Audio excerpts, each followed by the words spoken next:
Okay, we're working on some bells today. Got a bunch of blanks. That's 40 trumpet bells. Got some horn flares going on, some trombone bells, and more stuff. This one just had a little pinhole, but 1 out of 40 ain't too bad. So that just gets a braze repair. It's on the seam, so it's worth doing. We only had one out of this batch that I messed up, and it slipped off in the roller. That happens sometimes if you're not careful. You'll get off the center. Get messed up. But the reason I'm recording is today, when rolling these bells, I figured something out on accident, completely on accident, that kind of is boggling my mind. So most people probably think this is a little boring or whatever, but this is kind of crazy. So this is my seam roller. You've seen it a lot. This came from Getson. So Getson had this made when their big seam roller, they have a big metal planer that's been converted. The story I was told is Getson had this made when their big planer broke for some reason, and they were waiting on it to get it fixed.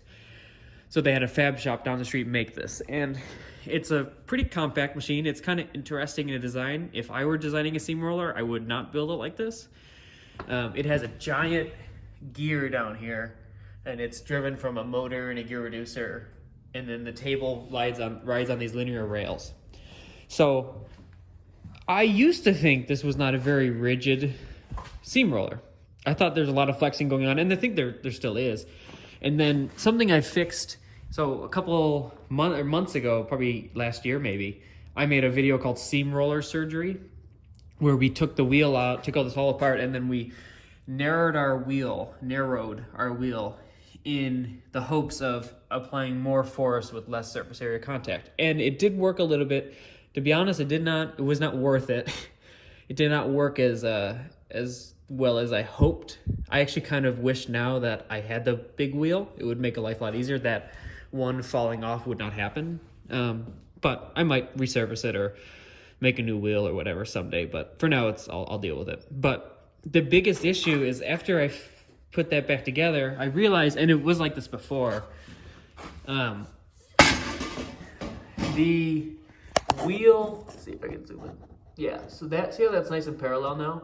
Before it was canted like that. So you would get a line dug up on one of the sides. And actually, when I put the seam roller back together, I forgot to tighten a couple bolts. So it was actually these bolts down here that hold the bearing were worked themselves all the way out because I didn't tighten them enough. And then this corner of the wheel was really digging in for a week. And I was like, why is this happening?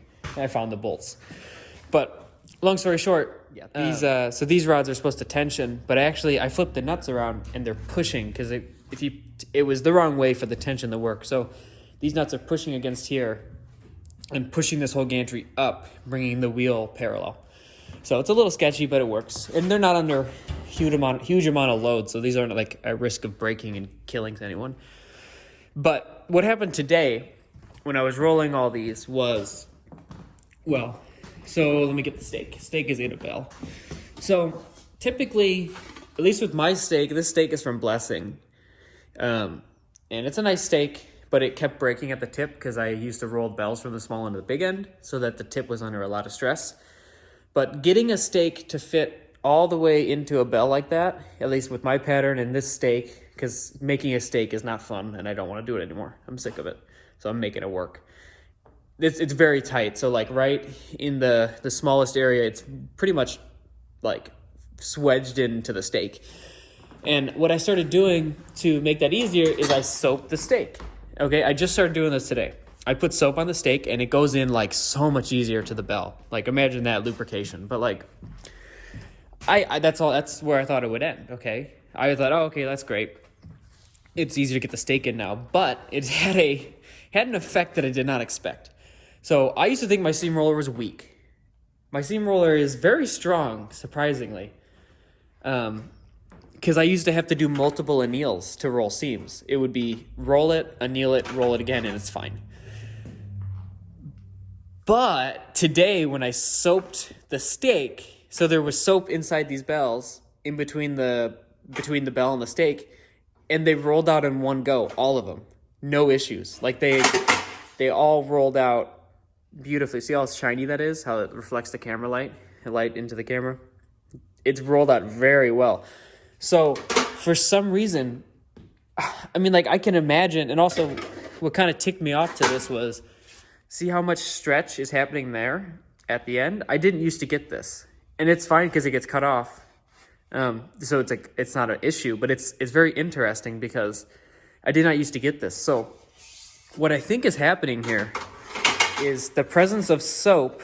Obviously soap is a lubricant for us, but it's allowing the brass to like puddle, and like it's allowing the brass to move when it's in the steak. And I've actually seen it move a couple times, like in large amounts, which is really interesting. And it results in, like, these weren't even annealed before the roll. These were the anneal, you know, it's an anneal from the braise. But I mean, they rolled out in one go. It's amazing. I just go back and forth on the wheel. And I'm going to show you one to the best of my ability with my camera skills here. But I'm shocked. But it's just amazing to think that little of this thing made that much of a change. So it's really pretty cool. So we got our little seam rollers, we back it off.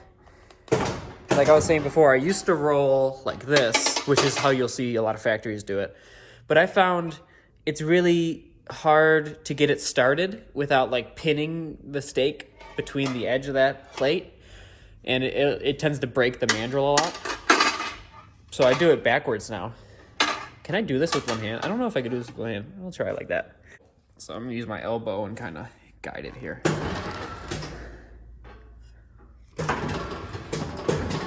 We'll just do the flare end. I usually do it in sections. But you can already see, just by doing that flare end back and forth, the seam is burnished.